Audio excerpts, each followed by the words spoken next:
parole aux associations.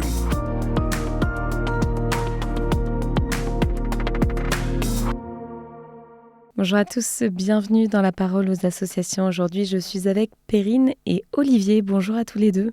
Bonjour Agnès. Bonjour Agnès. Alors, vous êtes chef d'un groupe de scouts unitaires de France à Marcq-en-Barœul et vous nous parlez aujourd'hui de votre communauté des aînés qu'on appelle aussi CDA. Alors, la communauté des aînés, ce sont des jeunes de 17 à 23 ans qui ont terminé leur parcours scout au sein des unités, mais qui souhaitent poursuivre l'aventure au service des jeunes ou dans le monde qui les entoure. Les plus jeunes sont regroupés au sein de ce qu'on appelle un clan, donc pour les garçons, et d'un feu pour les jeunes filles. Les plus expérimentés, eux, font partie des maîtrises qui organisent les activités et animent les unités de jeunes. Certains ont grandi au sein de notre groupe, mais beaucoup viennent aussi d'ailleurs, surtout dans notre région, le Nord, qui accueille des étudiants venant des 4 coins de la France. Oui, c'est justement ce qui fait la richesse d'une CDA, c'est la diversité des jeunes et de leur expérience scout, ou non d'ailleurs. En effet, nous accueillons régulièrement des jeunes qui découvrent tardivement le scoutisme, embarqués soit par des amis de lycée ou d'études, et bien qui trouvent très vite leur place dans la CDA. En fait, ce qui les unit, c'est qu'ils sont animés par une foi, un idéal commun et un sens des autres complètement hors pair.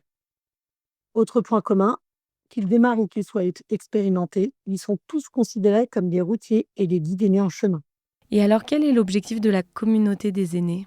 La CDA, en fait, c'est une communauté qui permet d'évoluer dans un cadre convivial avec des repères et de créer un lien fraternel entre les différents aînés du groupe. Comme dans les unités des plus jeunes, la pédagogie du grand frère va opérer et les plus anciens vont ainsi pouvoir aider les nouveaux à grandir dans une logique de transmission. Donc pour cela, on réunit donc la CDA régulièrement dans des formats différents. Donc au moins une fois par mois, donc tous ensemble. Donc pour nous, dans notre groupe, ça représente environ une quarantaine de jeunes. On a un groupe d'une taille classique. Ou bien sinon, on peut les recevoir en format de maîtrise. Donc là où on va se concentrer sur les sujets qui intéressent plus particulièrement leurs unités, donc que ce soit les louveteaux, les Jeannettes, les guides ou les éclaireurs.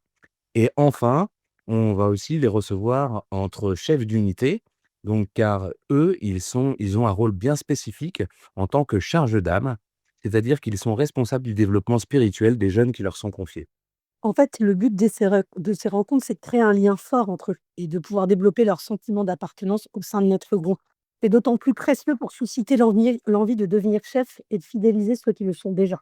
Et alors finalement, en tant que chef de groupe, comment vous organisez ces temps de rencontre ? Finalement, qu'est-ce qui les différencie d'un simple groupe de jeunes adultes engagés ?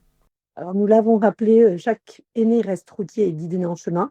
Donc, le maître mot de notre CDA, c'est de reposer sur le triptyque prière, aventure et service.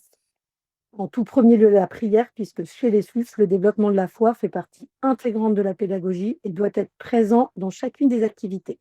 C'est pour ça que l'animation de la CDA est confiée à un tripote composé d'un couple CG et d'un aumônier. Ensuite, il y a la dimension de l'aventure. Donc ça, c'est vraiment ce qui met des étoiles dans les yeux des jeunes. Et elle se concrétise par la découverte, les activités en pleine nature, ou bien des jeux, ou des témoignages, ou des défis. Et enfin, il y a le service. Les routiers et guides aînés donc, ont un service régulier d'année et ils y consacrent la moitié de leur camp d'été.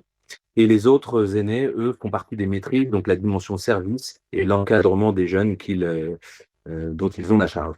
Eh bien, merci à tous les deux, Perrine et Olivier. Je rappelle qu'on peut avoir plus d'informations sur le site internet scout-unitaire.org. Je vous souhaite une belle journée, à bientôt. À bientôt Agnès, merci. Au revoir Agnès.